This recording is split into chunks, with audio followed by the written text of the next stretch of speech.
Yeah, I think that's fair. And you even look at a Florida State team from last year without Jordan Travis, like with some of the quarterback play in this year's team, uh, with this year's contenders, they might even could win something. Because I Yeah. mean that roster was loaded, even if they didn't have a quarterback down the stretch. That's kind of one of my biggest arguments. Because I mean, as a Georgia fan, you know, the expectations are just national championship, right? So this has felt like a very disappointing season, and like Georgia's a very underwhelming team.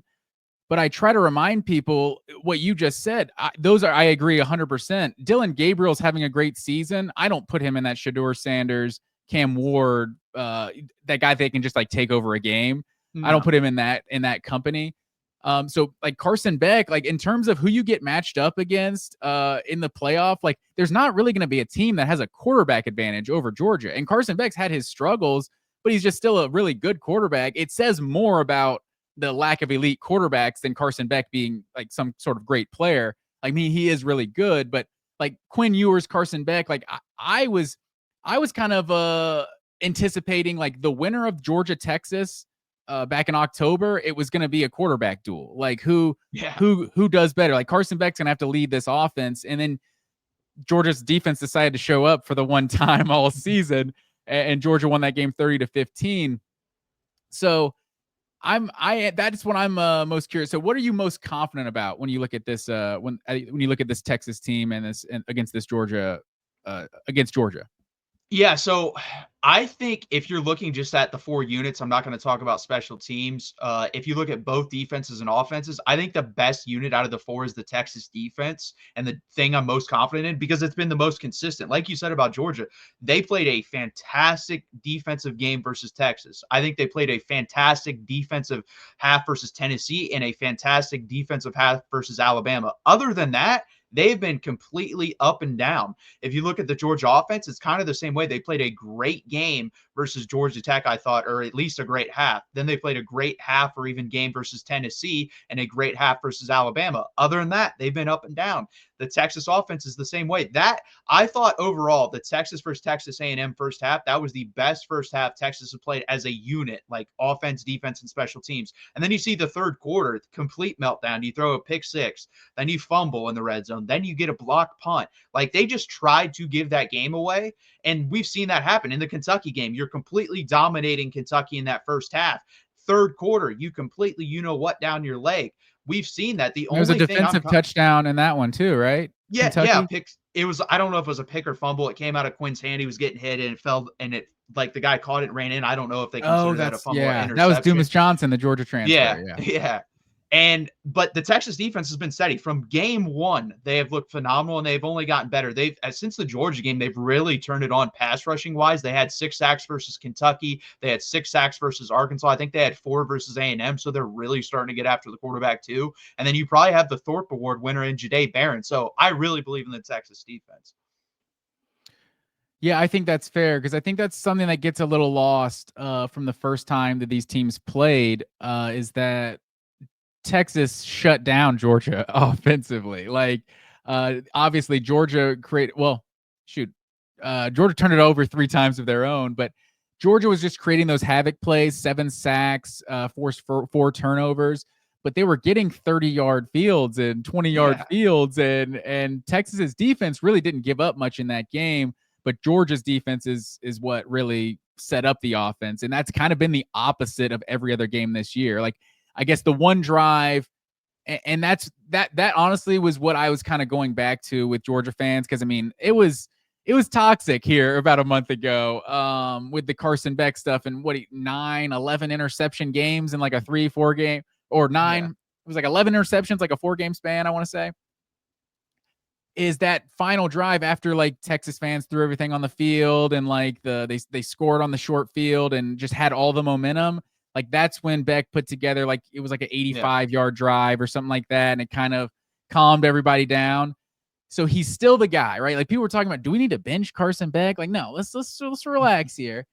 So he's still the guy, but yeah, I'm with you. This Texas defense is nasty. Like I think most Georgia fans, because we had 2021, we had 2022, we're like, oh, and we have Kirby Smart, right? We're just like, okay, at some point we're going to start playing elite defense, And it felt like, okay, this Texas game is the turning point, and it wasn't the turning point at all. Like they gave up 29 rushing yards against Texas. Since then, 5 games since then, they've allowed 176 yards rushing yards a game, and that was 260 to Tech last week, 226 to UMass the week before that. Which, I mean, take that for what it's worth, but it's still really bad. Like maybe they didn't get up for the UMass game, but like, okay, you still give up 200 yards rushing. It's just, I think the defense is Georgia's defense is kind of getting a pass a little bit, and so much is put on this offense. I think a bigger part of the offensive struggles are because the defense is not getting off the field. Like you're seeing a lot of games where Georgia gets 3-4 possessions in an entire half. You saw that Georgia Tech had the 10-minute drive in the third quarter, like owning the time of possession. Like Georgia scored touchdowns on 6 straight drives to end that game and the first 2 periods of overtime. Like I think this, and when they're not scoring, it's the drops. It's so many self-inflicted errors, and so that's why it feels like in terms of a team that hasn't played a complete game, they feel like some teams don't play a complete game ever because they're not a complete team, right? But in terms of the teams that haven't played a complete game, Georgia seems like one that's at least capable of it because they've played half games on both sides of the ball, but you've just seen so few games where they put it all together. Yeah, 100%. Texas is kind of the same way. I've seen halves versus Texas. I mean, the first half versus Michigan was probably our best half all year, just in general. I mean, we killed them. We scored on the first 4 out of the first 5 drives. We have yet to do that percent. Like I don't even count the Florida game because for whatever reason, Florida just decided that week, hey, we're packing it in this week. We don't have DJ Lagway. We don't have a chance, and we just absolutely destroy them. It was 35-0 at halftime. And that was the week after the Georgia game too. So that was just a weird week in general. But other than that, like it's been really hard for Texas to do a lot offensively. It's kind of been relying on the screen game, and that's just not going to work versus Georgia. We saw that in the first game. I think that was the biggest issue is we try to go east and west for a super athletic team. And I think it'll be different this game. I think Steve Sarkisian realized that. I think you're going to have to early on try to force the ball down the field. Doesn't mean you have to complete them, but it'll at least put them on their heels enough to where they think about, coming full downhill and blowing up these screens when they are thrown later in the game. So I think that's important. And I think you also have to run the ball like you have the past month of the season as well. Yeah, I think those are some great points. I think it's funny you say the screen game because that's like as a Georgia fan, I feel like that's when I know if we're bringing it defensively. It's like when they're throwing those to the flat and Georgia's like tackling the dude at the line of scrimmage and you're just coming downhill and just bringing the intensity. Like it's just you see some of these games where you just throw to the sideline, they pick up 7 yards, and you're just like, what are we doing? It can't be this easy. And so that Texas game was honestly one of the first games this year. I'm like, okay, we're starting to do Georgia stuff right now. I'm liking seeing this. And there's the big news this week also that Julian Humphrey has already going to enter the transfer portal, not even going to play in the SEC championship. He had kind of gotten his second starting corner spot taken by Daniel Harris. I think it was the first possession of the Tennessee game. He got a pass interference. And then I'm not sure Julian Humphrey's played since then. So I think he was a guy, I want to say he entered the portal last offseason and was convinced to come back. And so, yeah, he's a Texas guy, right? Mm-hmm. And so now he is in the portal. So Georgia did sign the number 1 player in the country last year, Ellis Robinson. We hardly really seen that guy play any meaningful snaps this year. Maybe we see some of him with Julian Humphrey out completely, but that'll be something to watch for sure in this game. So what is it that I guess this kind of got Georgia Gal 12 in the chat here. This kind of goes along to my question because last game Georgia won 30-15 on the road, right? And I don't know exactly how much we can take from that game. So I kind of want you to tell me what you take from that first matchup with this game of these two teams. And Georgia Gal's question right here: what should UT do differently in handling Georgia's defense this time around, especially on third down, which they struggled with last time? Yeah, the third down, we'll just work with that one first. That was because you didn't get any yards or first or second down, so you were living in 3rd and 7 plus versus a defense that was playing lights out that night. So you got to do first down a lot better. You got to get into the 2nd and 6, 2nd and 5, even 2nd and 7. I think you can live with, but somewhere in that range.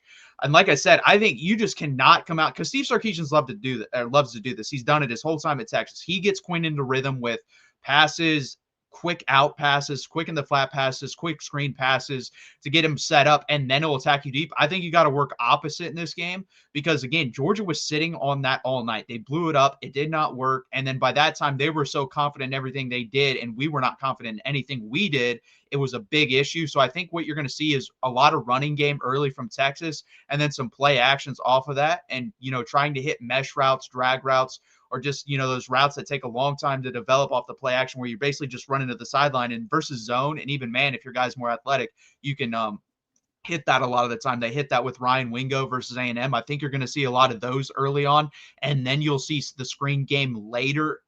So Georgia's thinking before they attack downhill. I think that's the game plan from Steve Sarkisian. We're going to have to run the ball better. That's the number one thing. Like you can't have 27 yards rushing, and I know they take the sack numbers out, but still, Trey Wisner only had 15 carries for 52 yards. I'm thinking between Jaden Blue and Trey Wisner for Texas to win this football game, you're going to need somewhere between 30 to 35 carries for about 135 to 155 yards. That's the range I'm thinking about for Texas to win this football game. And I think they can do that. They're capable. Like A&M is, you can say whatever they want about their offense. Their defensive line, all those guys are going to be playing in the NFL, and Nick Skouertson's going to be a first-round pick. So we dominated them physically up front. I think the offensive line, and I've seen it ever since that second bye week, the Florida, the Arkansas, the Kentucky game, the Texas A&M game, we've run the ball much better. I do expect them to run the ball much better. The only question I have in this game really is, can Quinn Ewers hit those timely throws? If he does, I think they win the game. If he doesn't, I think they'll lose in a close game. Yeah, I think that's fair. And Wisner had 15 for 52 on the ground versus Georgia the first time. Yeah, negative 34 yards from Ewers obviously works Yeah. against that rushing total. And that was probably that's another thing from that first game is that's probably one of the better games Georgia's had running the ball. Like that, this team ranks 15th in the SEC in running rush offense so far. Etienne had 87 yards and 3 touchdowns on the ground in that game. Etienne's probably been the best playmaker on Georgia's team offensively on Georgia's team this year, and he's probably not going to be healthy for this game. Maybe he will, maybe he won't. And that's the other thing. If this is a 4-team playoff and this is to get in, Etienne's probably playing. Like, how much is a guy? And we can get into Kelvin Banks as well. Like a guy that's maybe questionable for this game. Do they risk it if they don't have to have this win to get in the college football playoff? Yeah, that's a good question. I don't know what Steve Sarkisian said in his press conference about Kelvin Banks. Basically, said he's in the same position that Quinn was last week. So that tells me he'll probably try to give it a go. My guess is they'll treat this a lot like the NFL, to where these guys don't, if they're injured, they really don't practice that much till like Thursday, and then they'll test it. And if they test well that day, then they'll try to play him. If they don't, they'll just sit him out. Trevor Gooseby is his replacement. He got his first real action versus A&M, and he was phenomenal. I was pleasantly shocked. He was the 11th highest graded offensive lineman in all of college football, according to Pro Football Focus, with his time coming in for Kelvin Banks. Like, you didn't even notice Kelvin Banks was gone, and that's crazy to say because Kelvin Banks is going to be a top 10 pick in the NFL draft. So I was shocked by that. Now, do I think he's going to play that well versus Georgia in this game? Probably not. But do I think he'd be good enough? Yeah. And I also think Texas will help him out, probably put some 12 or even 13 personnel out there to get the big boys out there to block a little bit better and maybe slide protection his way. But we'll have to find out. I do think Kelvin Banks will give it a try, though, to play in this game. Yeah, we'll see. That was one of the more surprising things in the first time these teams played was how Georgia was able to get pressure with Kelvin Banks in that offensive line. At risk of being very unprofessional here, I just realized I didn't have to turn my light on here, so I'm probably sitting kind of dark. I'm just gonna go for it. Let's just do it here. There we go. Oh man, not too much, but here we go. I'm a little brighter now. So yeah, let's get back. So I guess what are you most concerned about in terms of, at the end of the day? I think most people agree, like, what was this, 23-0 at halftime the first time Yeah. around, and Georgia had like 50 total yards of offense or something, and it was like 23-0. I think most people anticipate like Texas is not going to get in a 23-0 hole again, right?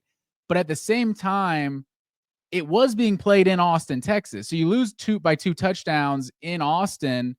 What are the thoughts of playing a neutral sited game? And I think I think this is the eighth rematch in SEC championship history, and the team who won the first game is actually 5-2. But it Oh, feels like you never want to play a team twice, right? yeah. But yeah. So what are you most concerned about in terms of a neutral site where Texas actually is a 2.5 point favorite? Yeah, so I actually think this kind of favors Texas to go on the road. They've won their last, I think, 12 road games. For whatever reason, they play better on the road. I think they carry a chip with them when they go into an opposing stadium and they like to silence the crowd for whatever reason. Uh, and I think they'll do a pretty good job with that. I would say the thing I'm most concerned about is the special teams. The special teams has not been good for Texas the whole year. Like there isn't even a bright spot that I'm thinking of. Like there isn't a big 65-yard punt. There isn't a big 51-yard field goal in a crucial time. Bert Auburn is 50-50 at this point at best from 45 yards and out.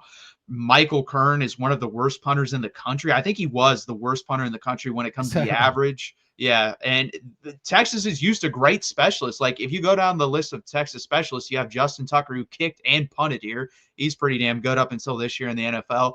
You have guys like Michael Dixon, who won the award for the best punter when he was here. He was the bowl game MVP of a bowl game. That's how good of a punter he was because he averaged like 55 Really? yards a punt. Yeah, he was really good. And then we have these two guys, no offense, they're pretty. I mean, Bert Auburn was fantastic last year. I don't know what happened. Michael Kern has been There's dreadful this year. a is it Dicker the kicker, Yeah, right? Cameron Dicker. Yeah, he's phenomenal with the Chargers. I think he's only missed one kick or two kicks his whole time in the NFL, under 50. So he's like really good. He might be the best kicker in the NFL now. So yeah, we've really struggled with that this year. It has to get better going forward. I don't expect it to be that much better in the SEC championship game. I basically what I said on my live show. Give me 40 yards and under, be automatic for Auburn, be 95%. And then Michael Kern, don't get punts blocked and don't shank them. If you want to punt them 42 yards, that's fine, but those two things can't happen. I also think it's going to force Steve Sarkisian to be more aggressive in certain situations. When it's 4th and 2, 4th and 3 at the 40-yard line, I think they're going to go for it. Maybe not because you have that defense, which is really special. Maybe you take the 5-yard penalty and punt it. We'll have to see how he handles that, but it could force him to go for those on that side of the field. So has it been just the kickers and the punters? Has it been like, have they given up big returns and like kicks or punt returns? No, that's the one thing they haven't done. They haven't so far. They have not given up an explosive return in the kicker punt game. Will Stone's great at it. He'll just kick it out of the back of the end zone. The punting game, honestly, the punts are so short and bad. Most people either let them bounce or just fair catch them. So that's my biggest concern here. And then we got one block finally last week versus Texas A&M. So that's my biggest concern. Yeah, man, it felt like A&M was doing all of the little BS stuff that you need to like upset a team that is Yeah. clearly significantly better than you are. And they almost did it. It felt like when they blocked that punt and went out of bounds, it felt like they're not going to score. Like they may That's have how I just felt. they may That's have how just I recovered it felt. inside the 20. It was like the 18. I was like they needed to score on that. They're not going to move the ball. No, I literally was saying is when that got blocked, I was like, go out of bounds, go out of bounds, go out of bounds. And then once he fell down, I was like, yes, they're not going to score. If they do, it's going to be a field goal. They were never in trouble Texas was never in jeopardy of giving up a real touchdown other than that first drive. Unless Texas gave them a touchdown like a pick six or that. But the defense was not going to let him drive 60, 70 yards and score a touchdown. I think that was pretty clear after the first drive. And Texas really didn't do that in the first Georgia game. Like you said, it was 30-yard drive, 33-yard drive, 27-yard drive, stuff of that nature. They only had one drive the whole night. And it was the most needed. It was 23-15. Georgia was backed up in their own territory. I think it was 3rd and 10, 3rd and 11 from their own 9. And if we get the ball there, which is crazy to say, we probably get the ball around the 45-yard line with a chance to go tie the game, which when I was watching this game, it was like, how this should not even be close. And we're going to have a chance if we make this stop. So I think that's what gives Texas fans hope is because the offense at one point in that first half, Quinn Ewers had negative yards throwing. I don't think that's going to happen in this game. I mean, if it does, props to Georgia. They played another fantastic game and Texas played a really bad game. So we'll see what happens. Yeah, in that first game, the first drive, it was 4 plays, 13 yards for a Yes. touchdown, then 3 plays, 34 yards for a touchdown. Um, Another drive that started at the 45. Yeah, it's we'll see if Georgia has that sort of luck the second time around with getting short fields. I guess not luck. The defense did their part Yeah.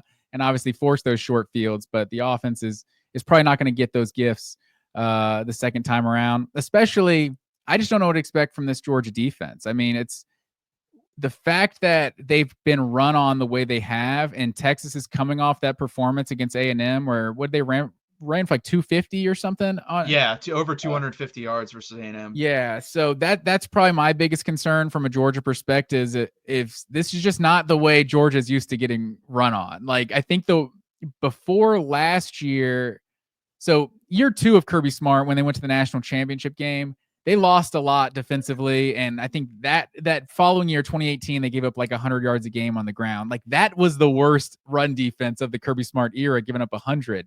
And then last year I think he gave up like 110, 115 a game, and now they're sitting at like 135 a game, 136 a game, I think. So that's got to worry you as a Georgia fan, and that's who they've been most of the season, and that's not who they were the first time they played Texas. So the other side of it is Carson Beck just played so terribly against Texas, because I personally, obviously Quinn Ewers didn't have good production. I felt like Quinn Ewers, and maybe this is me being a biased fan, you can tell me, I felt like Quinn Ewers was getting abused, like Carson Beck did against Ole Miss. Like they couldn't block Ole Miss's defensive line. The quarterback wasn't playing poorly. The quarterback was getting murdered. So I don't feel like Quinn Ewers necessarily played poorly against Georgia, even though he got benched, which seemed kind of questionable at the time. Arch Manning didn't really do much. We haven't even talked about Arch Manning. He might be an X factor in this one, but I feel like Carson Beck was just making terrible decisions and just playing really bad. Like one of the picks was off a deflection, but still, it's like he felt like he played poorly more than like Quinn Ewers was like forced to play but poorly, if that makes sense. Yeah, so I went back and watched the game, and I had other people like I'm not like the biggest, scout obviously, but Quinn Ewers stepped up into the pocket or did not step up into the pocket when it was available and ran out a lot of clean pockets in that game. And that was the biggest issue I had with him. And Kelvin Banks, I think, got a lot of hate in that game. And then when you go back and watch it, like the Jalen Walker sack, the first one, he's literally laying on the ground. And if Quinn Ewers just takes one step forward, that doesn't happen. Like Kelvin Banks won that rep, and actually Kelvin Banks got angry after that. He's like, "What? Why are you doing that? Like, why don't you just step up?" So that's my biggest thing with Quinn is for whatever reason in that game, and then he's gotten progressively better throughout the season since that game. And it was weird because in the Michigan game, he was fantastic at it. He just didn't step up into clean pockets. And then when he thought the internal clock was going faster than it should have, and he was leaving them at sometimes too, and then that led to sacks too. Like out of the 7 sacks, I would say the offensive line, after watching it again, and like I said, other people watching it and giving their opinion, I think the offensive line really only gave up 2 sacks in that game. I think 5 of those have to go on Quinn Ewers. He was just really bad at Okay. reading the defense, and he also didn't let it rip. There were plays to be made there. I watched the Brooks Austin, which a lot of guys, Georgia fans will know who that is, Oh yeah. game film today. And he talked about like there's 3 to 4 throws he mentioned that was like, this is here, this was drawn up well. Quinn Ewers just didn't rip it. But that's a Quinn Ewers thing. That's not just because that isn't a one game thing. He does that. And that's why I don't know what to expect from him in this game. Do we get the good Quinn Ewers? Do we get the bad Quinn Ewers? Do we get somewhere in between? I think if we get the good Quinn Ewers, I actually think Texas wins this game by like 10 points. I think if we get a good one, it's a close game. If we get a bad one, Georgia could blow us out again. Like he was abysmal in that game, and that did have something to do with Georgia, but it also had to do with him regressing to something we haven't seen really since his freshman year. It was really weird. And that could speak to why Sark, benched him near the end of the second quarter. It's like, look, just settle down and get back in there. Because I mean, once he came back in the second Yeah. half, he definitely seemed to, have his groove.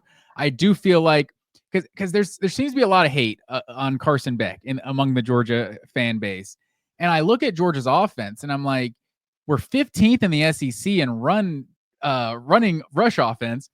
We're first in the nation in drops. Our offensive line hasn't been very good. Pass pro, I guess they've been fine. I think he's been sacked like 16, 17 times. So they've been solid in pass pro.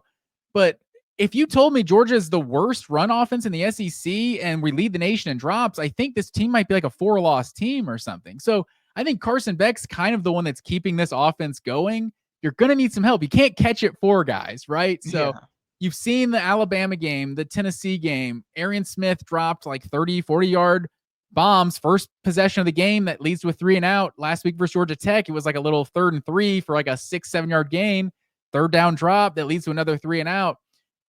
You just what that does to a quarterback to just a 3 and out when we should be moving down the field. Now we can go up tempo. It throws everything off. So I personally think this duel of Carson Beck and Quinn Ewers is going to be a lot of fun to watch. And at times I think I trust, like you said, I think I trust Texas's defense more than I trust this Georgia defense.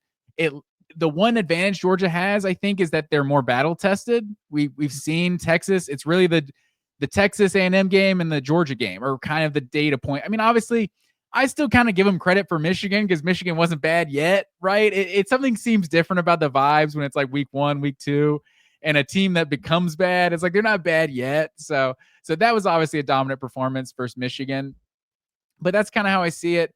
Do you want to give a score prediction? Yeah, so I think Texas does win the game. I think it's going to be super close. I think it's going to be semi-low scoring. I'm going to go 26-20. It would not shock me if Georgia wins this game. Believe me, that's why I'm picking it close. I thought it'd be close last time. I do agree. I think there's not going to be much taken from last game that's going to apply to this game. I think it's going to be its own separate entity because we've seen these teams throughout a 12-game sample size now, and the average of like their performances wasn't that game. Like the average of Texas wasn't that game. The average of Georgia wasn't that game. I think you're going to see something closer to the averages. And I think it's going to be a really close game. It would not surprise me if Georgia wins like 23-21, Texas wins something like that, but I'm going to go 26-20 Texas. All right, I like it. I'm thinking this one gets up into the 30s. I don't know. These are some good offenses. I don't know. I'm not. Maybe I want it to get into the 30s because I don't trust Georgia's defense that much right now. But maybe I'll have a score prediction by the end of the end of the episode. But Matthew Miller, where can the people find you, sir? Yeah, so you can find me on the Texas channel at the Voice of College Football and also the SEC channel at the Voice of College Football. I host both those shows, so please check that out. We go live Monday, 8 p.m. Eastern time for the Texas show. Also, my Twitter is Matthew MS97 if you want to follow me on there. It's mostly sports over there, talking Texas. I did tweet about the Broncos last night because Levi Wallace at cornerback was getting abused, so I did tweet about him as well in the Broncos. So we keep it sports over there. Nice. Well, I appreciate you joining me, man. First guest in my time here on the Voice of College Football. So I appreciate it. And good luck. I hope you have fun on Saturday. I hope you're not cheering or celebrating or anything. I hope the same to you. I'm hoping I do a little bit more celebrating than you do. And I'm excited to watch this game. Sounds good. Thanks, man. Yep. See ya.